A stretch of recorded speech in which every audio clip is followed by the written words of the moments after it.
All right, let's get started. Welcome, everyone. I'm Rachel Dooley, and I'm the Deputy Director of Communications for the Middle East Institute. Thanks for joining us today for our on-the-record briefing on the potential Israeli ground offensive. I'm joined by my colleagues, General Joseph Votel, the former commander of U.S. Central Command and the former commander of U.S. Special Operations, as well as a distinguished senior fellow on national security at the Middle East Institute, and Bilal Saab, a Middle East Institute Senior Fellow and the founding director of our Defense and Security Program. As you know, the situation on the ground is moving quickly, and we'll discuss the Israeli military, Hamas's capabilities, and the role of the U.S. military, just to name a few. When we get to the Q&A portion, you can use the raise hand function on your screen to ask a question. And if you're called on, we will unmute you, and please introduce yourself and your organization. I'll go over this again later as well. But for now, let's get right into it. I'm going to turn to Bilal. Bilal, I want to start off with a question that I think is looking like it's on everyone's mind a bit more. Given the delay, is Israel reconsidering the ground invasion?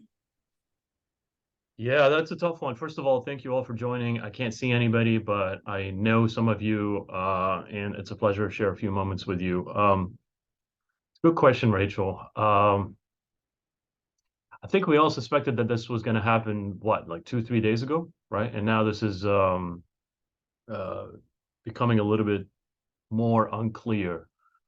I would not go as far as to say that the Israeli leadership is reconsidering. I think what might possibly change is the manner with which the Israelis are going to mount their ground incursion.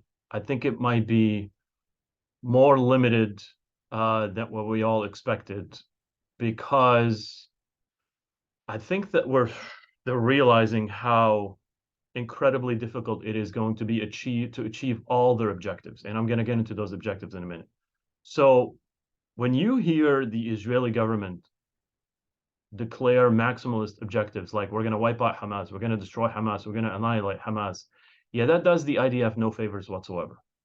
Because even the most hawkish of Israel's generals understand that you cannot annihilate a deep-rooted political military movement that enjoys the support still of a large portion of Palestinians in Gaza. The most you could do is massively degrade and ideally disarm the organization. And even that in itself presents a host of challenges and risks. So they have to deal, and Joe's going to talk about this, they have to deal with 3 layers of complexity. First is the urban fight.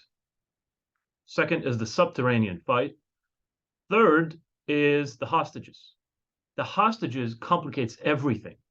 It complicates everything about the use of force, the manner with which they're going to engage in combat with Hamas. And that gets me to this inherent tension that the IDF is probably struggling with, most likely struggling, which is, on the one hand, you want to go hard against the organization, okay? Because you want to degrade their capabilities as effectively as possible, and ideally, once again, disarm it. On the other hand, you got to exercise some measure of caution because you want to protect the lives of the hostages, ideally release as many as possible. There is an inherent tension between these two, and threading that needle is virtually impossible. And this is not just, again, 1 or 2 or 3 hostages. We're talking about hundreds. And Americans, internationals, you name it. And they don't have perfect intelligence on what their whereabouts. Once again, Joe's going to get into the details of that fight. So I want to urge everybody on this call, because I know we all do this because it's useful. We draw comparisons with past experiences, right? And we try to come up with some conclusions, generate some insights into how this is going to unfold. But my advice to anybody on this call is that there are really real limitations to the comparisons we're going to draw with what's going to happen now and what happened in previous urban fights, whether it's us in Iraq or in Syria or the Israelis themselves. This is an unprecedented situation. This is an uncharted territory, not because of just the magnitude of the operation that the IDF is about to mount, just because of the sheer brutality and the scale of Hamas's initial attack. There's the psychological, there's the political, there's the emotional element that is going to, in many ways, influence the use of force, and it's going to influence how we think about how the Israelis are going to respond. And this is not your typical Israeli government. They're in a very vulnerable political position, in my estimation, and that's in many ways going to once again influence how they're going to use force. So this is not just about how they're going to fight Hamas. This is about a range of issues that really has less to do with the use of force that's going to still influence the use of force. I still am of the opinion, because they have mobilized credibly, comprehensively, they have made declarations, top leadership, that they're actually going in. I find it very hard right now to fully reconsider and not to mount a ground invasion. That would also affect the morale of the IDF. And that politically is extremely costly for them, because they just announced to the entire population of Israel that we're going to go after the organization. For them now to completely reconsider, I don't think that that's realistic. I think it's a matter now of trying to give diplomacy a little bit more of a chance to try to get as many hostages as possible. They're probably not going to release the Israelis, I'll give you that. But they're going to release perhaps more Americans, more internationals, the elderly, perhaps kids. They'll give some time to that. The Israelis just said some nice things about the Qatari role. And you can see that with official statements by the Israelis. So that's changing as far as how they view the Qatari role. They're probably collecting a little bit more intelligence before they go in. They're reading their maps. They're doing last-minute coaching for the troops. This is going to be, as Joe will tell you, one of, if not the most sophisticated operation the IDF has ever conducted in its history of confrontations with Arab armies. So this is, on the one hand, not that shocking that it's taking a little bit longer for them to get in. But on the other hand, by now, I think everybody expected they would be going in. So, we have a role to play. The Americans have a role to play in this, obviously. We have communicated privately, publicly, the limits of our support and how we would like this to unfold. We've reassured the Israelis. We've done everything we can to reassure them, but privately, obviously, we're telling them that they're, you got to uphold international law. You got to make sure that the hostages are still as safe as possible. You got to get back as many of them alive as possible. That's what the IDF is struggling with. The politics, the emotions of the Israeli public, the political position of the government, and the very complexity of the operation. This is why it's taking a little bit longer than we suspected. I think I've taken more than 5 minutes, so let me just stop here, Rachel. Thanks, Bilal, for setting that stage. Turning to you, General, from your vantage point, what do you see as the major challenges when it comes to urban warfare in Gaza? Thanks, Rachel, and Bilal, thanks for your comments, and to everybody, thanks for joining us and keeping focus on this conflict. Bilal talked a little bit about the layers of complexity here, and he talked about the three-dimensional terrain that we've talked about. You've got tall buildings, you've got surface, urban area, and then you've got the subterranean component to it. And then, of course, you have hostages, and these add a lot of complexity to it. But there are also some other things that are adding complexity, I think, to the military decision making for the Israelis right now. One of them, of course, is the sentiment of the population, the Israeli population, and the need to strike back against this for the atrocities that were perpetrated on them. But they also are considering what is happening on their other frontiers, to the north and to the east as well. This is an important part of their calculation, because there could and very likely will be some type of response, big or small, to any kind of incursion into Gaza. So that's got to be taken into consideration. And then, of course, as we're seeing played out on the news right now, the humanitarian situation and the international dialogue around that is absolutely huge, a huge influence on decision making. So now back to the problem at hand, kind of an assault into Gaza. And as kind of a military practitioner and somebody who's been involved in some of these and actually is has been involved in helping train our officers how to think about urban combat. There's several different ways this could play out.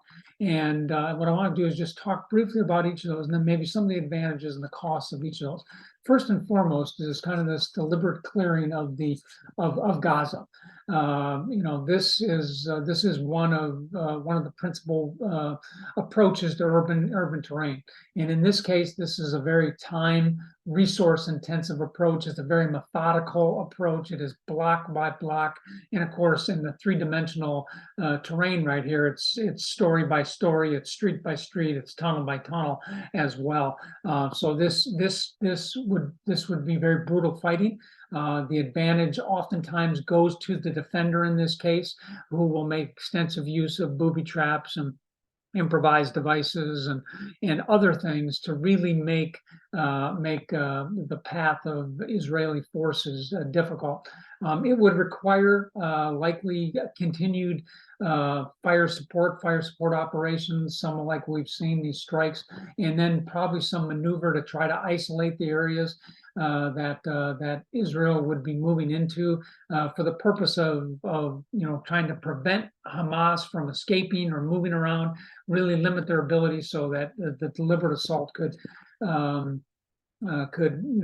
achieve its objective of destroying, at least rendering them ineffective as a governing and as a military organization, and certainly as a threat to Israel.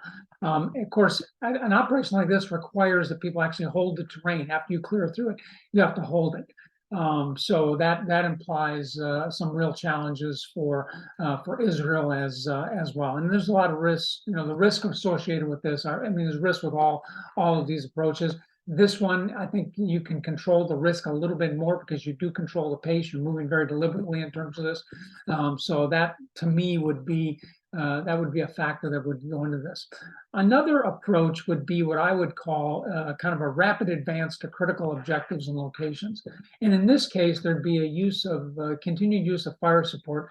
But in this case, maneuver forces would move quickly towards key locations that would render them a tactical or operational advantage in the situation. I'm not exactly sure what that might be in Gaza City at this point. There may be some locations that they can get to that would give the Israelis an advantage and allow them to control the situation better and have more of an effect on Hamas. This one obviously would be characterized by much faster, more rapid movement, as I mentioned in the title. It allows you to conserve your resources a little bit better. It's more directed, it's more focused. It does include some isolation operations and other things to protect the forces that were moving in there, but you still would have to kind of control and hold the areas in which you exercise some control. And it may be you go see something and then you move out from that particular area, but it really is designed to get Hamas off balance.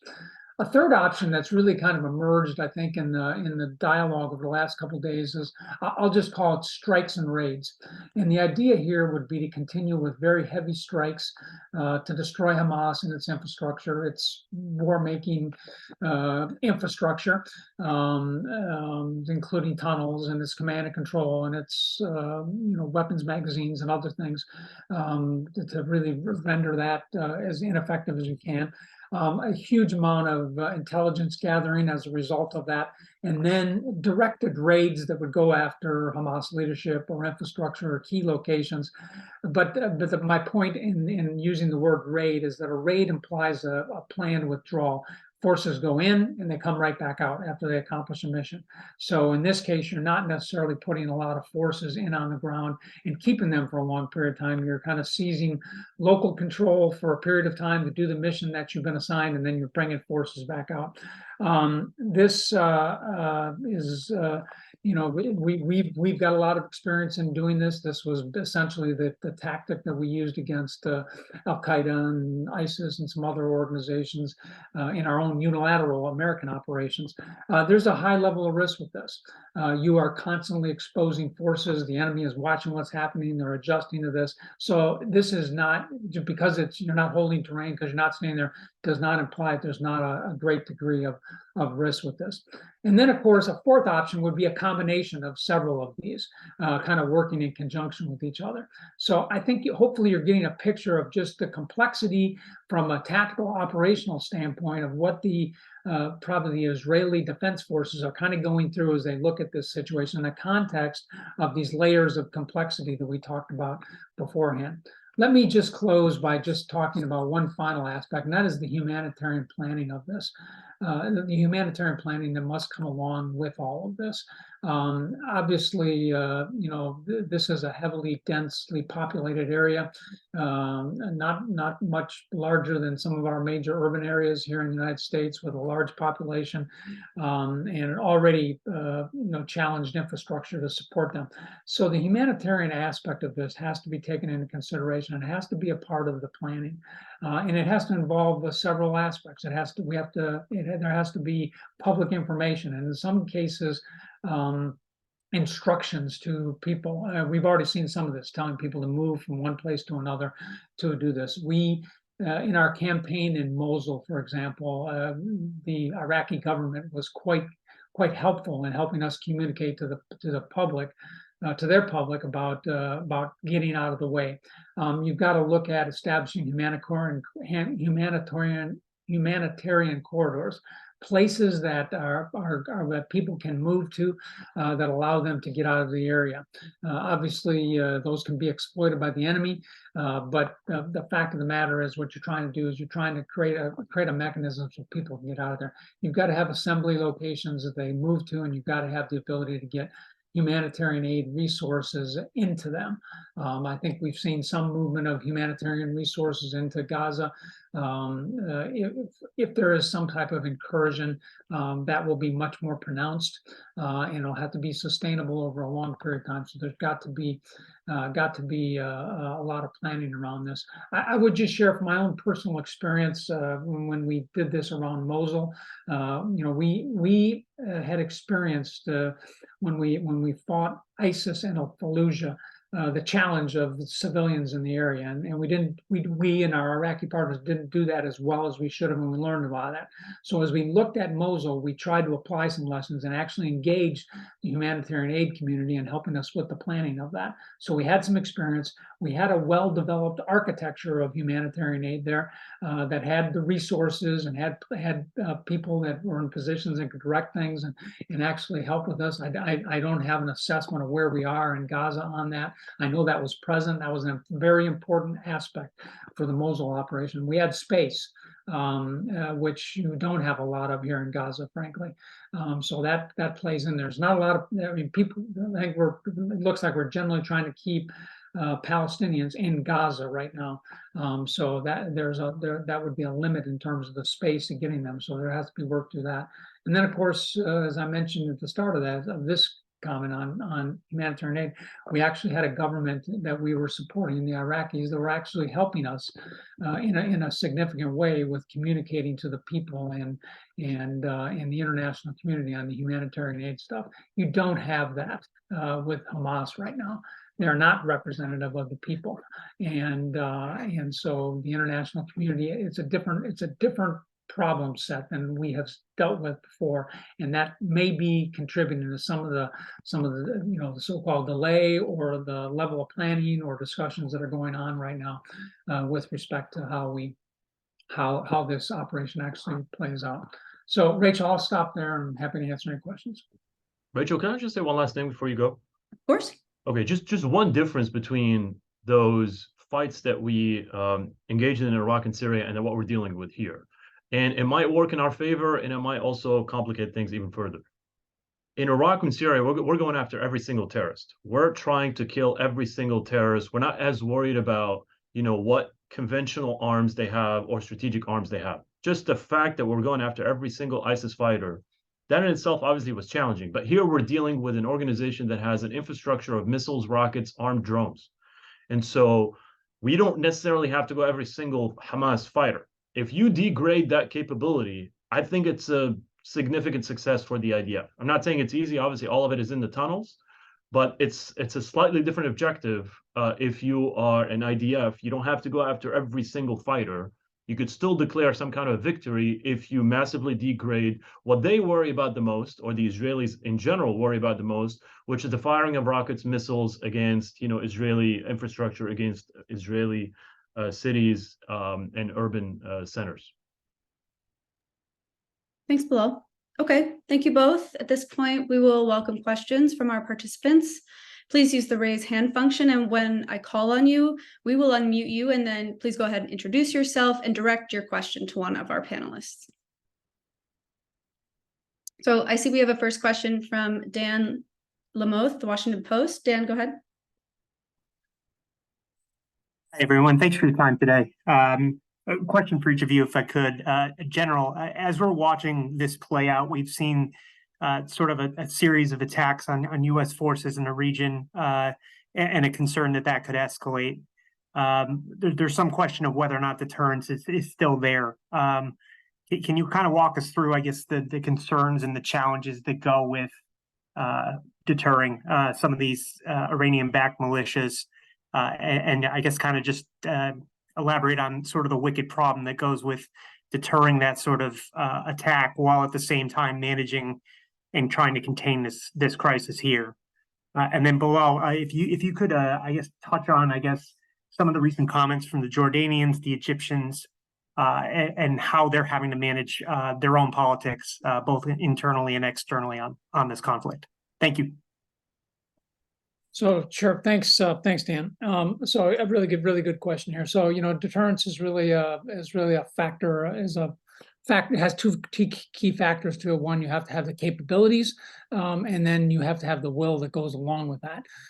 So we certainly have capabilities in theater that we have continued to move things in there. Whether it's the carriers, whether it's fighter squadrons, whether it's presence of troops on the ground, or other systems that we've been able to bring in there. So I have to believe that we are getting the capabilities in there to address what we need, but also we have to have the will that goes along with that. And certainly, at least some of the dialogue that has come from our leaders has indicated, very strongly to Iran and others that would perpetrate attacks on us that don't do this, because it will be met with response. We haven't done that so far, to my knowledge, other than shooting down missiles coming from the Houthis.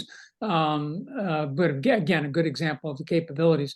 But I think the calculus around this is one to be very, very careful. I mean, you had mentioned the uptick in incidents against our troops over the last couple of weeks or several weeks here, maybe as a result of this, maybe as a kind of preparatory to this, and that's going on for a while.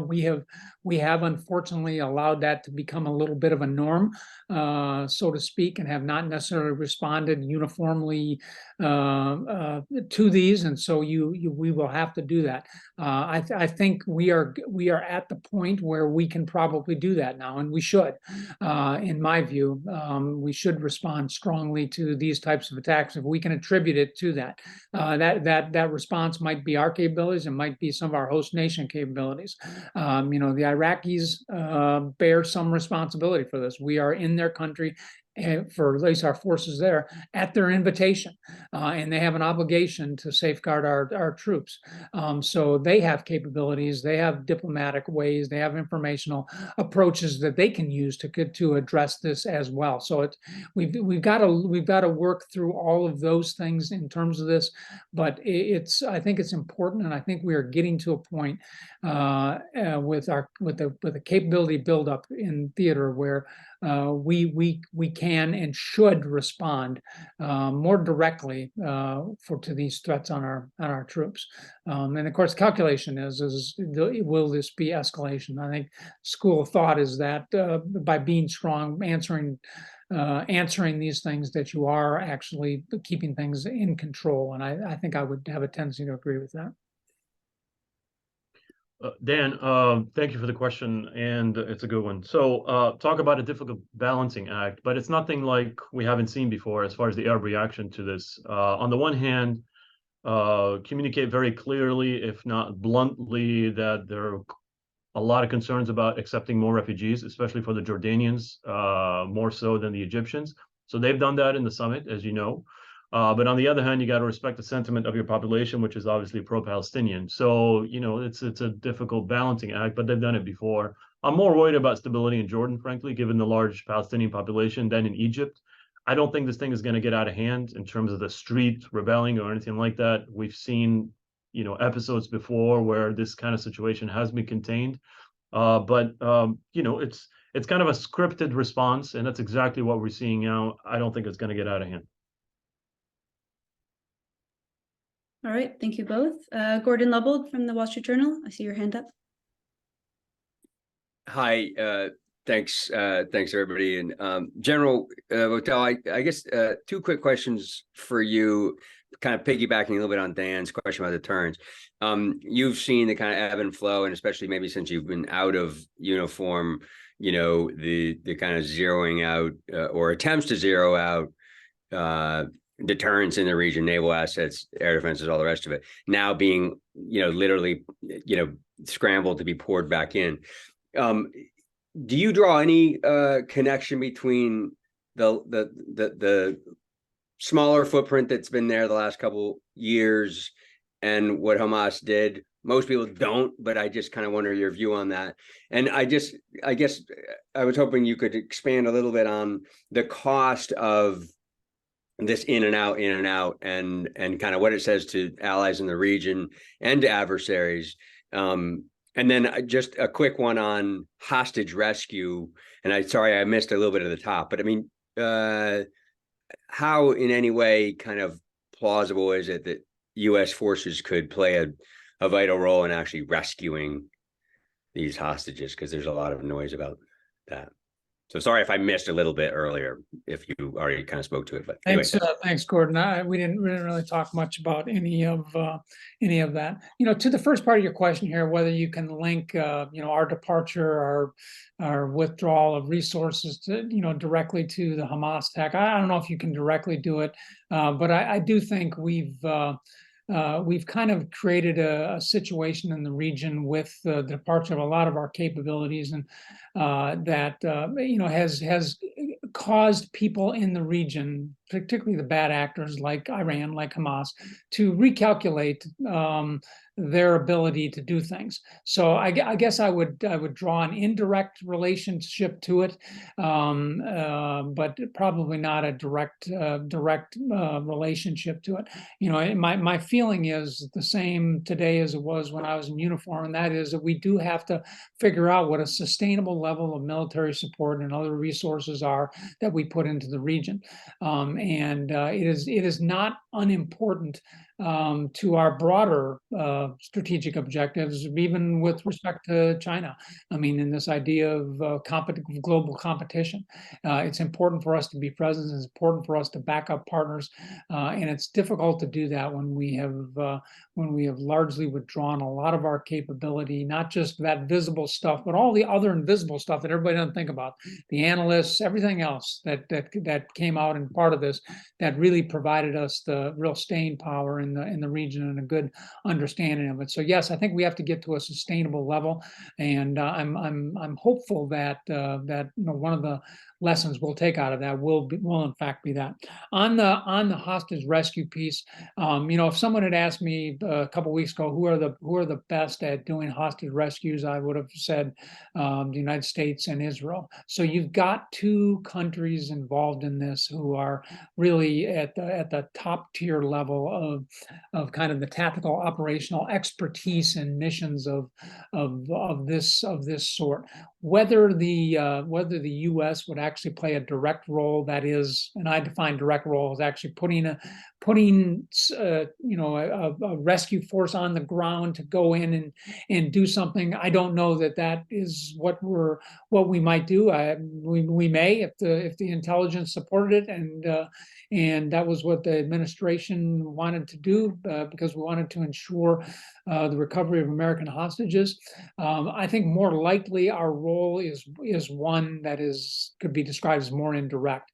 That is sharing our assessments, sharing our intelligence, looking at the various technologies and other things that can be brought to bear against hostage rescue. So I think our role is likely an indirect one, and I think it's likely to stay that way, Gordon. Rachel, Thanks. can I add a point on deterrence, because it seems to be of interest to folks here?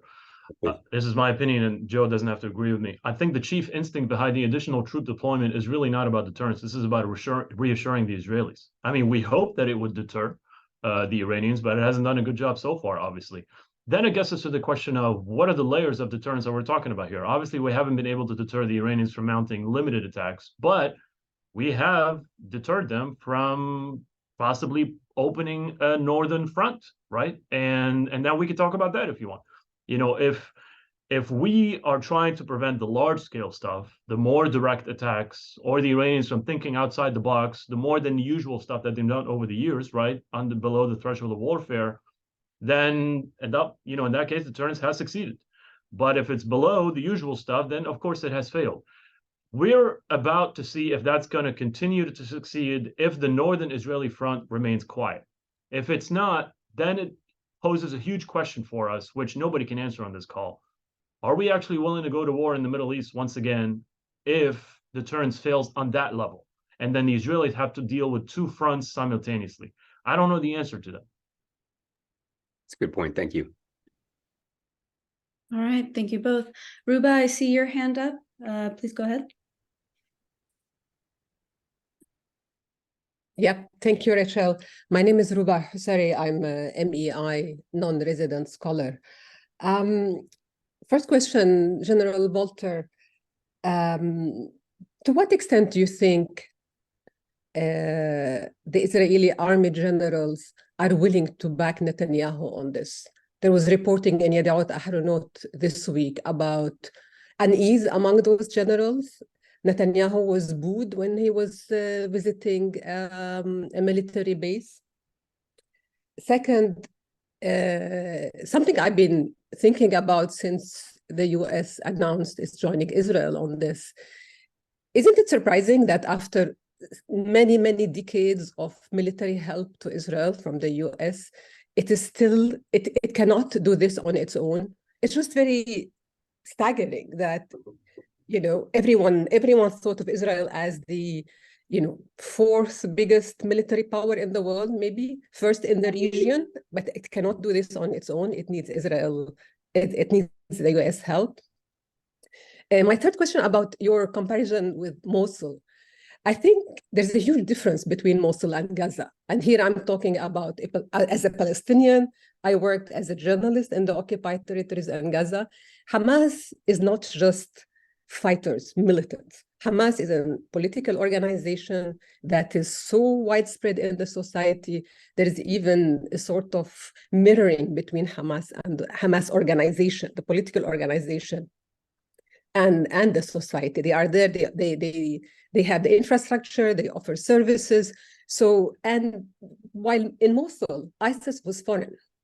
The Iraqis never looked at ISIS as one of them.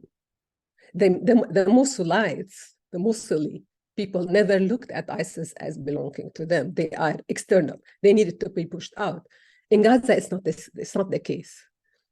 And lastly, aren't you worried about the reactions in the region? And I'm not talking about the leaders you spoke to and you mentioned. I'm talking about the population who will see the US as going to war against the Palestinians. How would you manage that? I mean, you can manage the leadership. You can manage King Hussein, you can manage President Sisi, you can manage the rest. But the atmosphere, the feelings within the society, within the populations, I think, did you have a thought about that?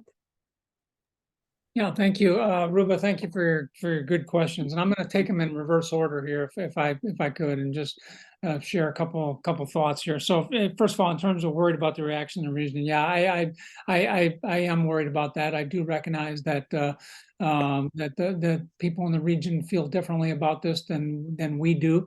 I from a senior military standpoint and U.S. government standpoint, I think we have tried to do a good job communicating with our counterparts in countries around the region, but there certainly has to be more communication and more information in the general populations about what our role is and what we are attempting to do here. I think one of the things that's been very clear throughout all of this is that I think the U.S. government has been very clear about the need for a humanitarian focus on this. I think it has been very clear about not trying to about trying to contain this.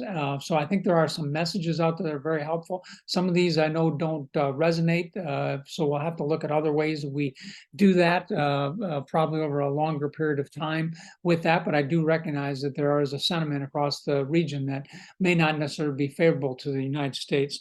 Your second question on Mosul. So yes, let me be very clear. I'm not trying to draw a direct comparison between Mosul and in an incursion into Gaza. I'm only drawing on my own experience for how we addressed a major urban area. I do recognize that Hamas's relationship in Gaza is much longer than ISIS's were, and while ISIS was trying to govern, while they were trying to implement instruments of kind of an administration in parts of Syria and Gaza or in Iraq, they had not had enough. They've only been doing that for a short period of time, and they did not resonate. They were not a popular insurgency or element with anybody to over whom they rule. So I do recognize there are differences in the enemy. My point was on the physicality aspects of an urban fight, and that's what I was actually trying to draw some attention to. In terms of your third question, kind of working backwards here about the inability of Israel to do it themselves. My personal view is I think Israel remains an extraordinarily capable military and national security enterprise. Obviously, there was a significant problem here with intelligence and being able to see this and imagine what could happen here. That's definitely something that they will have to deal with, and we've had to deal with that in our country here as a result of the 9/11 attacks here. So I mean that happened, and they'll have to address that. The fact that we're bringing in other areas as other resources in the area really, I think, are for a couple different purposes. One of them is this idea of containing and deterring, and as Bilal mentioned, trying to reassure not just the Israelis, certainly they're a key part of this, but also the other partners in the region that we are serious about making sure that the conflict that exists right now doesn't spread beyond the area in which it is currently located and become more of a regional issue.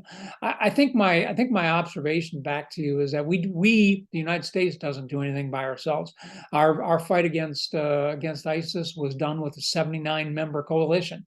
We rely on partners. That is from a national security standpoint, that is our secret advantage. And so the idea of having partnership and being able to back up people and come together around situations is kind of a way that we operate, and I suspect many others, to include the Israelis, do that as well. I mean, I think we see this in Ukraine here as well. Obviously, different situation, different military there, who does require probably more direct assistance in terms of the things that they're doing. But I think the idea of partnership is the one that I would emphasize here. And then on the final question and the willingness of Israeli leadership to back Netanyahu, I really don't have a good basis to make an assessment on that. I would just share my own personal opinion is that knowing a lot of Israeli officers and have been there a long time, I think they are focused on the threat, and they are not necessarily focused on the government and who that might be or what their goals might be long term, or some of the policies that they are implementing there. I think there is a collective belief in Israel. My opinion that this has been a horrendous attack perpetrated on them, and that they have to take action. And I think that's where the mind of most of the Israeli leaders are, in my estimation. And I haven't really talked to any. I don't have any other independent sources of that. Just my own experience, my own assessment of the situation. I don't think they're thinking about the policies of this particular political leader at this point. I think they're thinking about the task at hand for the nation of Israel.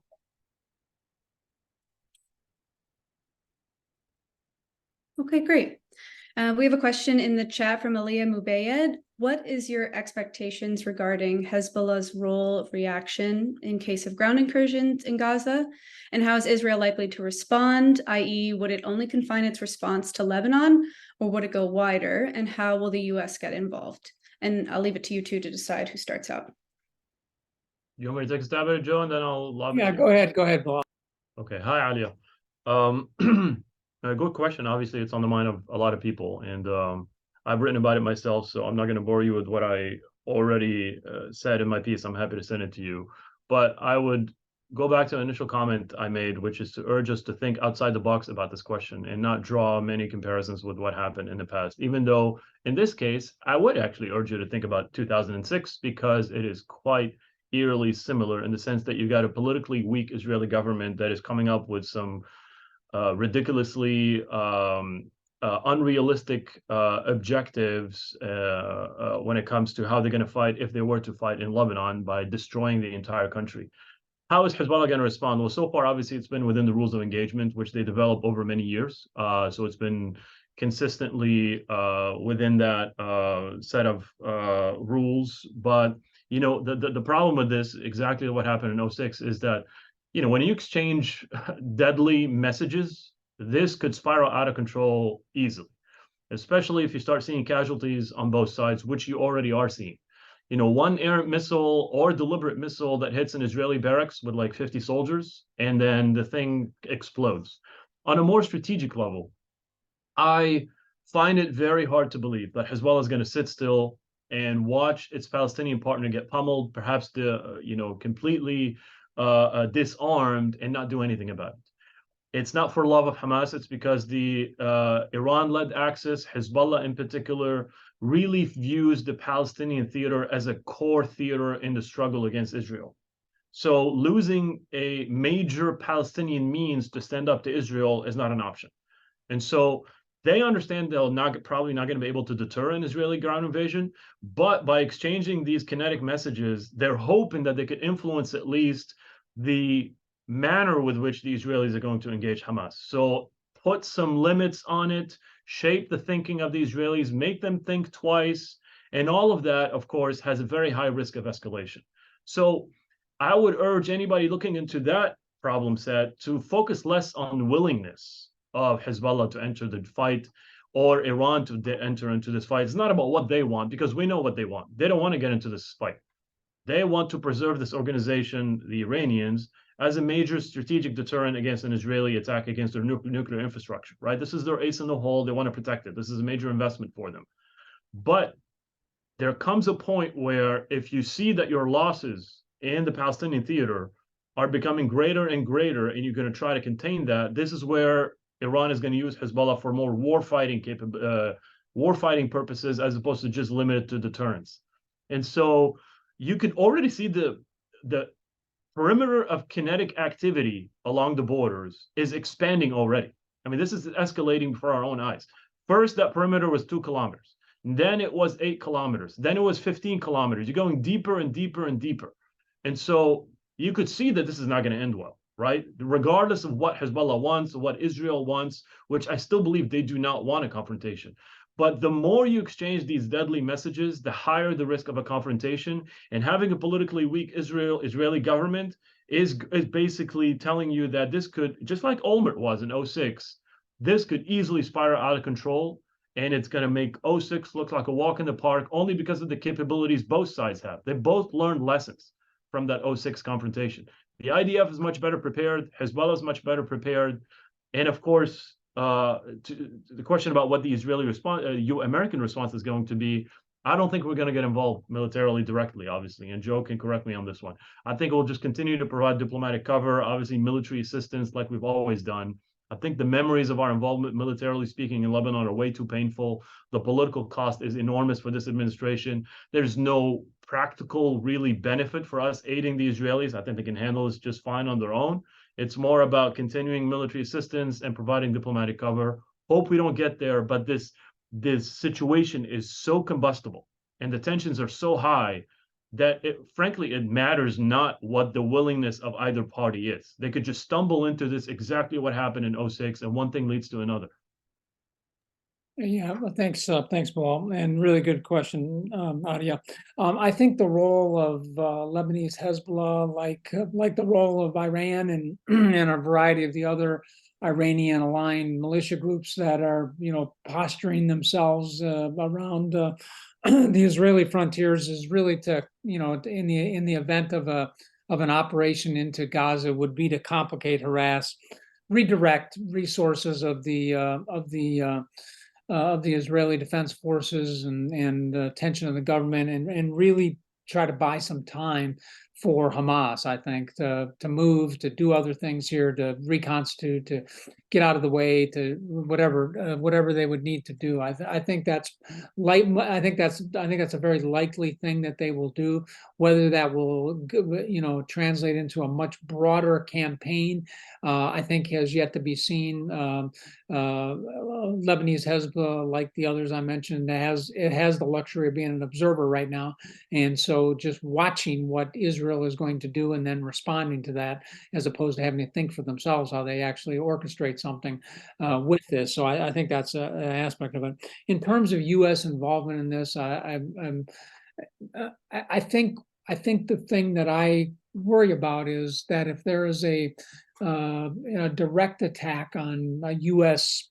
interest, a diplomatic location, U.S. forces, that results in casualties and mass destruction, something like that. That I think would compel the United States to have to respond to that in a more direct manner than just condemning it and providing more support to Israel. I think in that case, I think that is a different dimension for us, and I think we would have to respond to something. I think we should respond to something like that. My personal view, but I think that's kind of where it is. Otherwise, I think we're probably going to try to walk the razor's edge here as much as we can, and try not to get directly involved in this, while kind of continuing to pursue our own interests, which includes supporting Israel and then preventing humanitarian disaster in the region, and then this conflict spreading much more widely.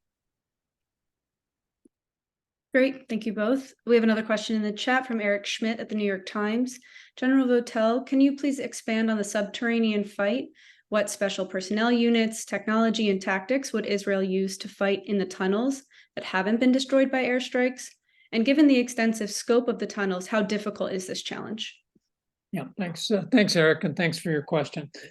So, just as I think everybody has heard here, we're talking about 300 miles of underground tunnels in this really small, concentrated area in Gaza. So it is extensive, and as you've seen from some of the images on TV, these aren't just burrowed holes in there. They are reinforced. They have developed. They have lights in there. They have telephone lines that are running through there. They are putting command and control down there. They put some of their medical capability down there. They're storing supplies down there. So these are, I think, quite extensive, and and quite well prepared. While I've never been in a Hamas tunnel, I've been in a Lebanese Hezbollah tunnel, and I was absolutely struck by how sophisticated their tunneling methods were, and how robust this tunnel system was, and the ability to move people through there, and it's not as compressed as you might think. So I think we have to respect the threat that these tunnels pose to the Israeli defense forces. And while I do know there's a lot of strikes going on that are designed to disrupt those, collapse them in, and I hope that that's the case in terms of this. Ultimately we can't see that, and that has to be confirmed, and that can only be confirmed by putting eyes on the ground. How the Israelis do this, I mean, they have specialized engineer organizations just like we do. They have explosive ordnance organizations just like we do, that will go in and handle some of the booby traps, the explosives that are part of this. I would imagine they, like us, would try to make maximum use of unmanned systems to get in and look at these things before we actually put troops in there. You've probably been to AUSA or any number of trade conferences here. You've seen the proliferation of robotic devices, whether they're those that move along the ground or those that can fly through. And of course, the sophistication of these things is you can navigate them through tunnel systems and in compressed spaces. So my expectation is that they will make maximum use of those types of systems to, again, make sure they have the best understanding of what they're going after, what's in there, what the situation is, before they actually start putting troops down in there to confirm or deny the destruction, or actually clear through these things. I would also imagine that they would, if they went in there, they would do kind of surface driven operations where we kind of try to drill down into these things and get into them, not have to run the whole gauntlet of going through these things, but going in and trying to disrupt them at different spots as where they are. I don't have a good insight into the level of intelligence that the Israelis have on this. I got to believe that they've got pretty good knowledge of this, but I think this is a pretty difficult aspect of this, and something we haven't really contended with as extensively in some of our own fighting. Eric, if you don't mind me adding something to what Joe just said, and it's good to hear from you. If the hostages were not there, the IDF would have had a full menu. But because of the hostages, there's just all sorts of methods that the IDF cannot use. Whether it's pouring cement, whether it's heavy ordnance, whether it's flooding the thing with water, whether it's even the limited liquid explosives that you can throw in there. You can't smoke them out, you can't flush them out. So threading that needle of destroying the tunnels but keeping the lives of the hostages intact is going to be incredibly challenging. And yes, they have the equipment, the specialized equipment. Thank you, DARPA. Some of it locally manufactured, but some of it we actually have provided them ourselves. You got to remember that a lot of that stuff could easily malfunction subterraneanly, right? So it's not like it's going to be perfect equipment in there and they're going to have a perfect ability to communicate, move, shoot, navigate, breathe, all of that stuff.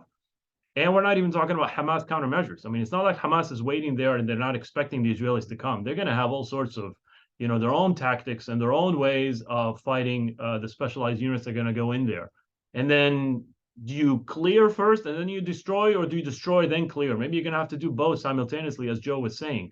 This is a problem from hell.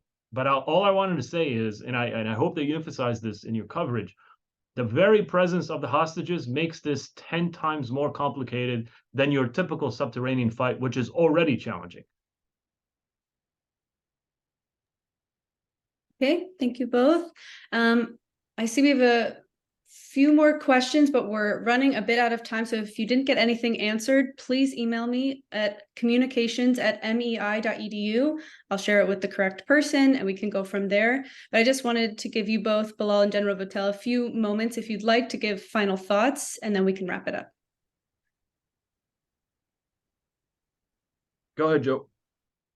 Well, thank you. I don't think I have a whole lot to offer here. I do appreciate the level of questions, and certainly I think everyone can appreciate the complexity of this situation. And of course, the most important aspect of all of this, of course, is the human dimension, and making sure that innocent Palestinians who, frankly, in my view, are also being held hostage by Hamas, are taken care of and safeguarded as best they can, but also that Israel has the ability to address this threat that has perpetrated this attack on them. It has to be addressed, and of course that's what we've been talking about for the last 45 minutes here. So thank you very much for the opportunity to talk to you today. Rachel, how about I use my time to answer a question, because I don't have anything interesting to say. Final thoughts. All right, sure thing. Appears we have Pick one a more question. I'm happy to address it. If I can't address it, I'll send it to Joe. Sounds good. Eric Schmidt from the New York Times again has a follow-up. Let you go.